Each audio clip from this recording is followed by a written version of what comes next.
So guys, હમણાં નજીકના સમયમાં મારા એક મિત્રએ સરસ મજાની રીલ બનાવી હતી, જેમાં એણે બતાવ્યું હતું કે ઇન્દ્રપ્રસ્થનું રસોડું, જ્યાં આગળ છે ને 5 રૂપિયામાં જ ખાલી છે ને એ લોકો જમવાનું આપે છે.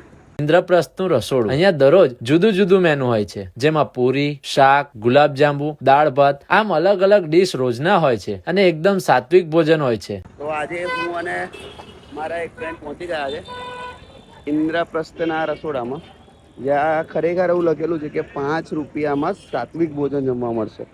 તો તમે જોઈ શકો છો કે કેટલા બધા લોકો અહીંયા જમવા બી આવી રહ્યા છે.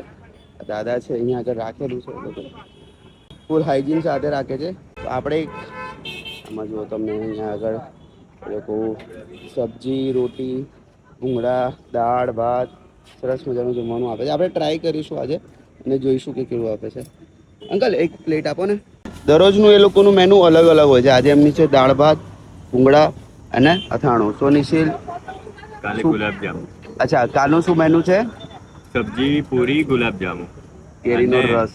ઓ હે, હા, નાઈસ. લખેલું છે 5 રૂપિયા, બટ તમને 5 રૂપિયા બી જો તમારી પાસે ના હોય તો બે લોકો ફ્રી ઓફ કોસ્ટમાં તમને જમાડે છે. ચલો ટેસ્ટ કરીએ આપણે કેવું છે જોઈએ.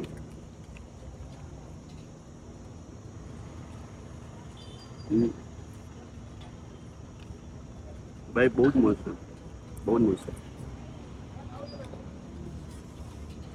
ટેસ્ટ કરો.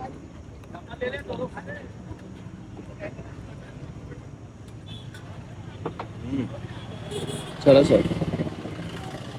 તો ગાઈસ, વડોદરાની અંદર જો તમારી પાસે પૈસા હોય કે ના હોય, તમે આરામથી અહીંયા આવી શકો છો અને ભરપેટ જમી શકો છો. અહીંયા કોઈ લિમિટ નથી હોતી કે તમે આટલું જ જમી શકો છો. હા, ખાલી તમારે ફૂડનો બગાડ નથી કરવાનો.